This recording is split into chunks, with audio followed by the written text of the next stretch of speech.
Today's message is titled WandaVision, FireSnakes, and Undoing the Damage of Fooling Ourselves into Believing We're Okay. All right, that's a pretty different title for me than I would normally give to a message. But I have a bunch of things that I want to share with you today that I think really have some help or some impact for us on how we understand our faith, our spirituality, who we are as people. And I'm going to start with this show that my family and I have been watching on DisneyPlus. Some of you might have watched it, WandaVision.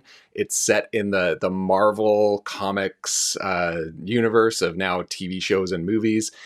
And it's been fascinating to watch. So even if you don't know anything about it, I can sort of tell you a little bit. And I promise I won't give anything away if you are in the middle of the series. It's, I think, 9 episodes long. WandaVision is this fascinating and a lot of fun and lots of action, as you might expect in sort of a Marvel movie or TV show. But it is fascinating and also complicated. It's really hard to keep track of all the storylines that are going on. But at its basic level, there's this character named Wanda. She's the main character of the show, and she has these incredible superpowers. And maybe she doesn't even know the full extent of what she can do with her superpowers. She seems to be able to kind of create things and or manipulate things, manipulate matter and objects and stuff like that. But at the center of this show, you do discover fairly early on that Wanda is grieving. She's actually in deep pain and is suffering, and she basically is creating a perfect world for herself, like literally creating it with a husband and kids. And initially in the first episode, it actually looks like a 1950s sitcom, like Leave It to Beaver or something like that. But it turns out that all of it is basically a veneer. And it's not a real reality as much as Wanda would like it to be. Wanda wants it to be her own kind of private reality that is this perfect world. And she tries to control everything and control everyone in order to have this perfect world so she can have a perfect life. But the thing is, she can't really control it. And her insistence on creating her own world and having her own way actually hurts people way more than she wants to admit. And she keeps trying to cover it up, but everything keeps getting worse. And there are major costs for her basically avoiding the real pain that she's in. There are real costs for her insistence that she can just control everything, and real costs for her desire to just be left alone in the world that she makes. And actually, as I watched the show, I thought, this is what a lot of us actually want to do with grief or with any kind of personal pain in our lives. If I could just get everything under control in my life. Or we push people away and say, well, I'm not going to depend on anyone else. Just leave me alone. And maybe most of all, let's just paint over it so that on the surface, everything looks fine. Let's hide it. And maybe especially hide it from ourselves. And that seems to be what happens in this show. And sometimes when we're in pain or we're suffering or struggling or grieving, we hear words, and we might hear these words from others, whether they are spoken directly in that moment, or maybe they've been spoken in our past, and we kind of just hear echoes of those words in our minds. We'll hear things like, just get over it. Or, oh, don't worry, it'll all be okay. Or just move on. Or, life goes on. Life goes on. And just like in WandaVision, bottling it up, not sharing and not facing the difficulty that you're in, not dealing directly with pain ends up having tragic consequences for us. Now, fortunately, our tradition has deep resources for what to do with all of this. Where the world will insist that any strength to face our own tragedy or pain comes solely from within, our tradition says that actually any inner strength we might have, it comes from a different source altogether. And that in so many ways, we absolutely need something external to ourselves in order to walk through suffering. We need community, yes. But there is also something even more fundamental than community or support from others. There's something bigger than that. And this is where we get to part 2 of our message. Enter FireSnakes. This is not what we thought the answer was going to be, but I want to get into this story that we have heard read today. And I just want to recap this incredibly bizarre story. So stick with me as we get into talking about what is Matt talking about around FireSnakes? What is this? So let's recap this bizarre story that is in the book of Numbers. The Hebrew people are in the wilderness, and they have been there for a long time. It's probably more than 30 years at this point. And they don't know, it's going to be 40 years, but it's a long, long time. And we read in this that it says, but the people became impatient on the way. And I think, well, no wonder, you're making a journey that should not take 40 years, and it is taking a really, really long time to get out of slavery in Egypt and into the promised land. But the people became impatient on the way.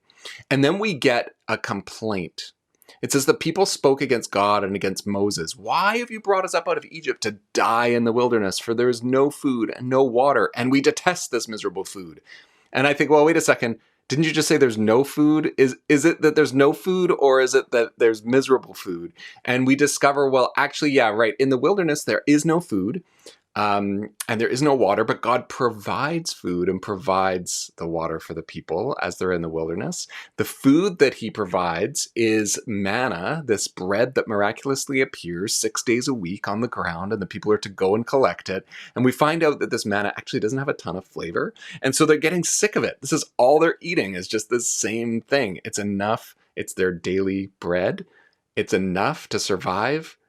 But over 30 years of this is the same meal every single day.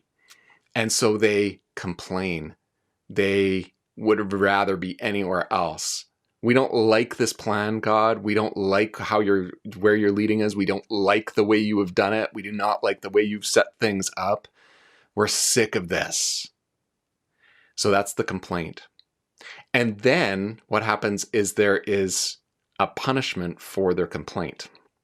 And this is the part we're going to have some trouble with here, okay? But stick with me. It says, then the Lord sent poisonous serpents among the people, and they bit the people so that many Israelites died. Okay, we're going to have all kinds of problems with this, but I just want to point out, first of all, this word poisonous is actually the word seraphim. So the Lord sent seraphim serpents. And seraphim, you might recognize as like angelic beings, but it actually is the word that means fiery. And this is where you get fire snakes from. Okay, so is it poisonous serpents? I mean, that's the English translation. Usually poisonous serpents makes sort of sense, like fiery. But I like the idea of, oh my goodness, there are fire snakes in the camp and they're biting people. It actually kind of sounds a lot like a Marvel movie. There's what they would call an Avengers level event is happening and the people need to be saved. This is what's going on here. So the Lord sends these fire snakes among the people. Then there is a confession and intercession that takes place. So the people came to Moses and they said, we have sinned by speaking against the Lord and against you. Pray to the Lord to take away the serpents from us. And so Moses prayed for the people. So they confess, we're sorry, we sinned, we shouldn't have spoken against the Lord and against you. Please intercede for us. So confession and intercession. Then the next move is healing. And the Lord said to Moses, make a seraphim serpent and set it on a pole, and everyone who's bitten shall look at it and live. And it says that Moses went ahead and did that. He made a serpent out of bronze, put it on a pole, And whenever a fire snake bit someone, that person would then look at that bronze serpent on the pole and they would live. They'd be saved. They would be healed. All right, so this is this bizarre story. What does this have to do with anything? Well, everything. Our first problem, though, as good modern people, is we read a story about God sending fire snakes to kill people, and we have a big problem with that, don't we? We want an answer for why would God do this? But we have to have a slightly different way of framing this, actually, because the ancient world actually understood their way of life in this kind of way. Like, this actually would not be the big question or the big problem for ancients reading this story. This would just be kind of, this is the way things work. This is the way things are. Everything is attributed to God or to the gods. Something good happens. What do you say? Thank you to the gods. Something bad happens. Well, the gods must have done that as well. And if something bad is happening, then they must be angry at us. And so we need to figure out how to fix that so that the gods won't be angry anymore and good things can happen again. Now, we don't actually believe this anymore, right? But it's interesting that as modern people, we will still credit goodness to God, and then we will talk about human evil, right? We are really wary and very careful to avoid. We're careful to avoid attributing evil to God, and rightly so. But sometimes we still have a quasi-ancient understanding, right? Because we still say things like, "Oh God, why are you doing this to me?" Or "I don't deserve this." And actually, when religion and our personal psychology start to mix, we actually still end up with the influence of the ancient common worldview, right?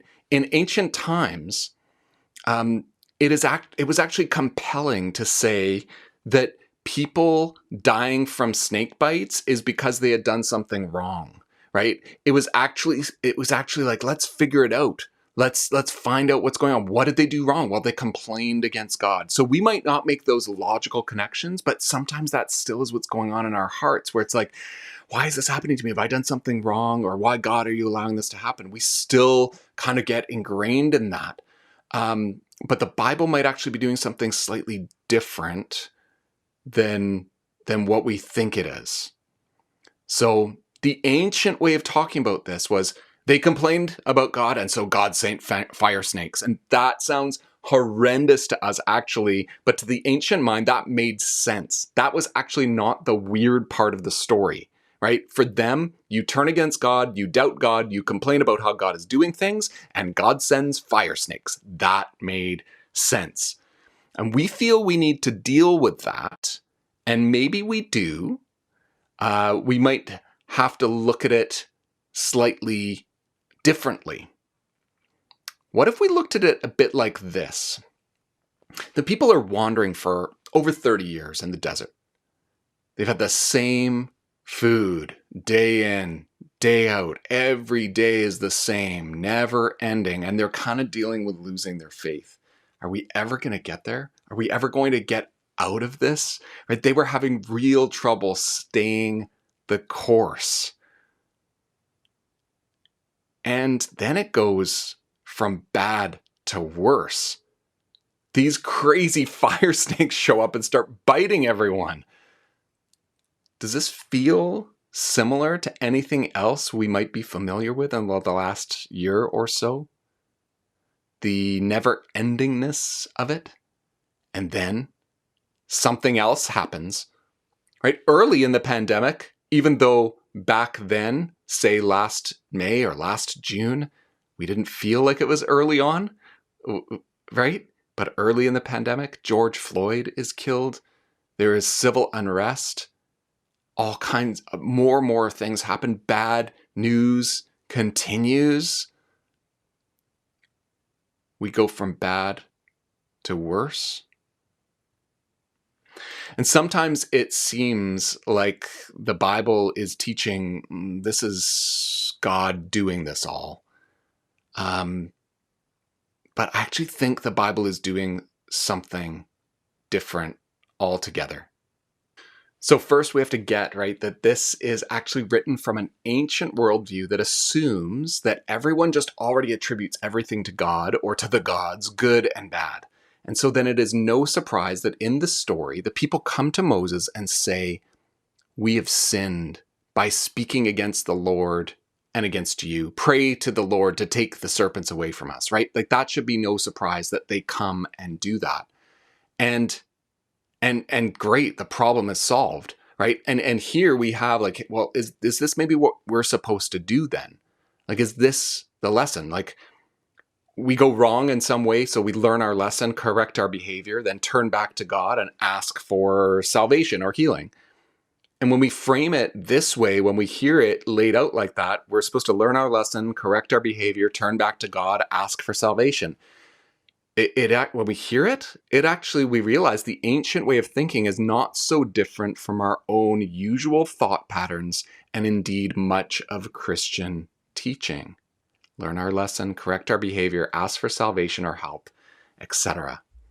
In the ancient understanding, there would have been some kind of appeasing of the gods, right? What sacrifice must we make? What payment must I give to the gods to convince them to relent? And the next part of the story should really have the people engaging in some kind of sacrificial action, some action that is payment for what they've done wrong. Everything in the story for the ancients makes sense at this stage when they go to Moses and they say, pray to God to take this away. Even the symbology of something like fire snakes. Here are two things, fire and serpents, that strike fear into the hearts of the people. And the deep connection of a serpent to the tradition associated with temptation or evil, as in you have given in to temptation and now God allows you to be bitten by it. The ancient standpoint actually makes a bunch of sense right up to this point. What is surprising and what is really weird is what God tells Moses to do. Make a bronze fire snake and put it on a pole, and then everyone who looks at it will be healed. And they all do it. What? What kind of crazy witchcraft is going on here, right? Like, why does God tell Moses to make a serpent to put on a pole and then make everyone look at it? The ancients would have expected this to be the moment for appeasement for God, right? Do a sacrifice, do something, but it's actually just make a statue and look at it and you'll be okay. Well, what would we expect at this point in the story? We would expect the people, as they turn back to God, that what God should do is just welcome them, heal them instantly, and send all the snakes away. But instead, God says, make a statue of a snake, which seems completely counter to the commandment to not make images. But okay, God, fine. And then look at that statue and you'll be healed. Why does God do this? Why does God say, put a serpent on a pole and get everyone to look at it? It's a bizarre thing. But how about this? When they look at the bronze serpent, it reminds them of the ordeal that they are going through. It reinforces that the snakes that have been among them are a real problem, and that God is not simply a magician that you pray to and then he waves a magic wand just to make everything better, to just wash it over. In a very real way, they face their suffering. They look at it head on. The snake on the pole is a symbol of their suffering. At the same time, they also face their sin. It reminds them of the reason God sent the snakes, right? Their impatience, their complaint. We might not agree with those reasons, and we might think it's crazy that God sent those. But as they look at that serpent on the pole, it reminds them, oh, right, this is what we did. And this is so rarely something that we want to do. I don't think we ever want to do this, particularly when we have some level of responsibility for suffering that's happening. We don't want to face it, to acknowledge it, We would just love it if it was magically gone without thinking about it at all. And God doesn't operate that way. And our tradition does not allow for this. As we heard in the reading from John's Gospel, Jesus references this story when talking about himself and his own crucifixion. He says, just as Moses lifted up the serpent in the wilderness, so must the Son of Man be lifted up, that whoever believes in him may have eternal life. And I was wondering, why pick on this story, Jesus? Well, on the surface, it's about how God healed people then, and God will heal all people who believe in Jesus, right? But there's far more here, isn't there? The snake on the pole represented their immediate suffering, from which they needed healing, rescue, or salvation. But it also represented their own participation in the brokenness of their community. And when we look at Jesus lifted up on the cross, we see things in a similar way. We see death from which we need resurrection. We see our own pain from which we need healing. But we also see the brokenness of the world that gives this God of love a death sentence and then carries it out. When we gaze upon Jesus on the cross, we see our complicity with injustice. We see everything Jesus stood for in caring for the outcast, the poor, the marginalized, and we see that we have had a hand in crucifying all of it with him.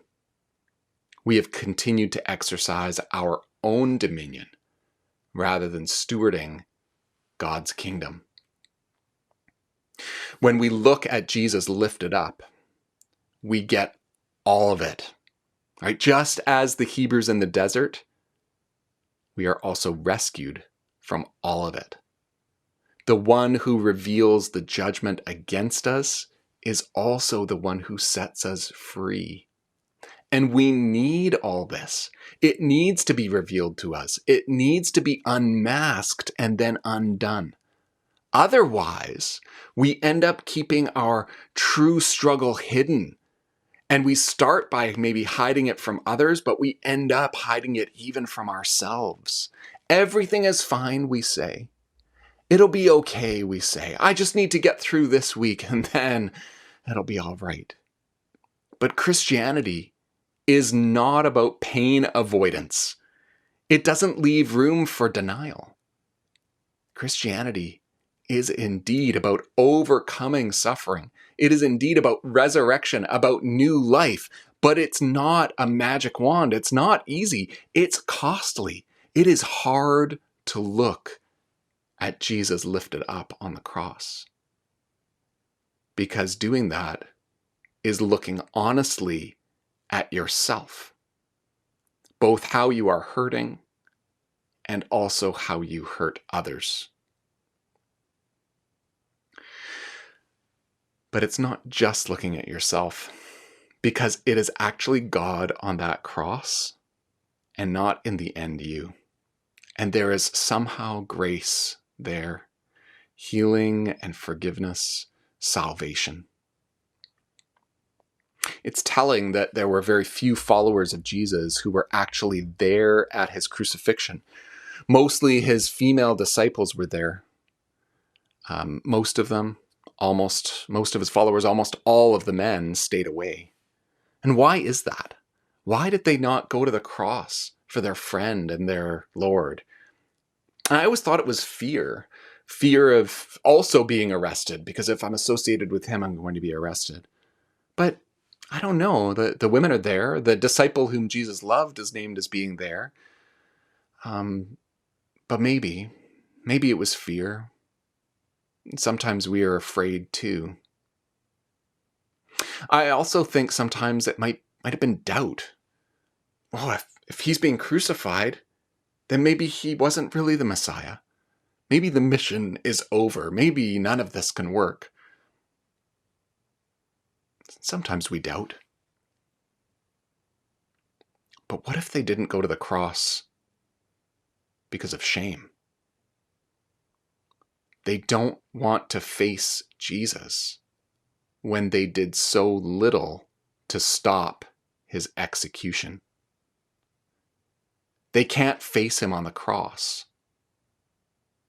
when they went along with the world's ways and didn't stand up for love.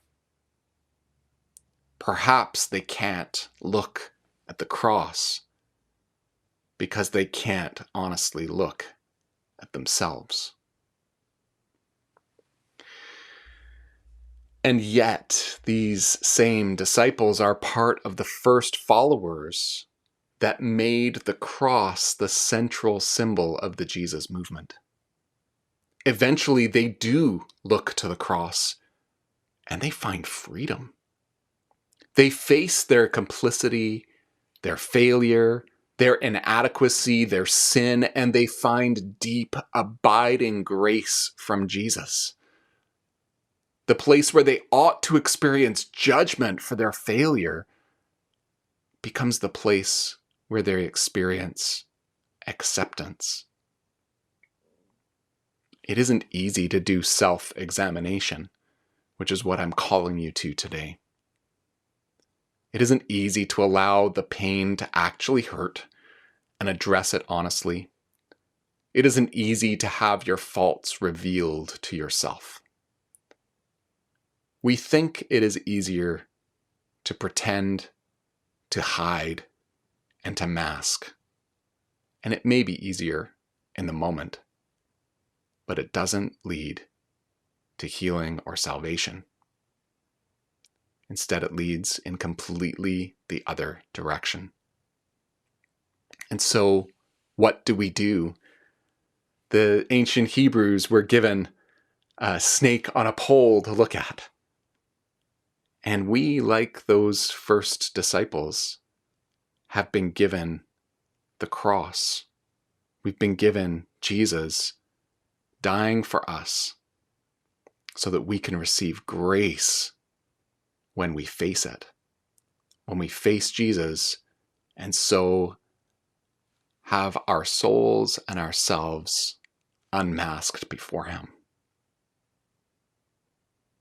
How do we do this in practice? Well, we practice. During Lent, we've had these daily practices, and one of them that we have been doing on Mondays is confession. We pray a prayer of confession. We just prayed one today in this worship service. But I invite you tomorrow to take time to actually focus on confession. Usually in our Lenten practice, what we've been doing is we've been phrasing these times of confession in a particular way. We've been saying this: take time in prayer and allow God to bring to your attention something that is unhealthy in the way you relate to whatever it is. The first week was creation, and then we had this past week was the way you relate to your neighborhood or your city or your town. And then we invite you to sit in silence, to reflect and open yourself to the possibility of change. But don't rush into that. I'd encourage you to sit longer as God brings to your attention where that unhealth is. This might even be not necessarily where you have been a perpetrator of something, where you have done something wrong, but it might be where you are experiencing pain or struggle. Might not even have been anything you've done, but it needs to be something that you sit with so that you can open yourself up to the loving embrace of God and the promise of new life for you.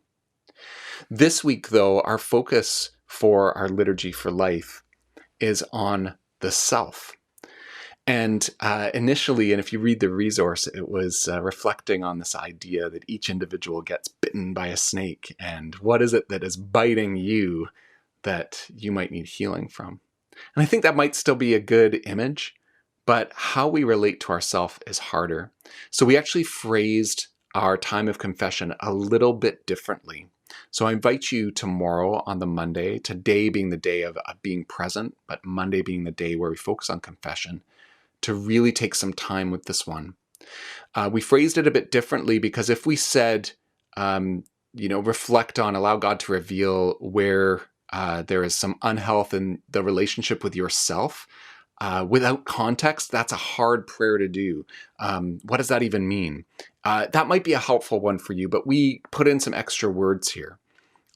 So instead, here's a practice that you might try to really allow yourself to sit, to see yourself broken but beloved. See yourself as someone who struggles and is suffering, but also someone who is accepted. And so here's what we have for tomorrow's practice. Take time in prayer and allow God to bring to your attention something that is stopping you from accepting yourself or seeing yourself as beloved. Because God accepts you. God sees you as beloved. What might be blocking you? Or what might you need to let go of? Sit in silence to reflect and open yourself to the possibility of change. And after some time, receive the loving embrace of God and the promise of new life for yourself. Amen.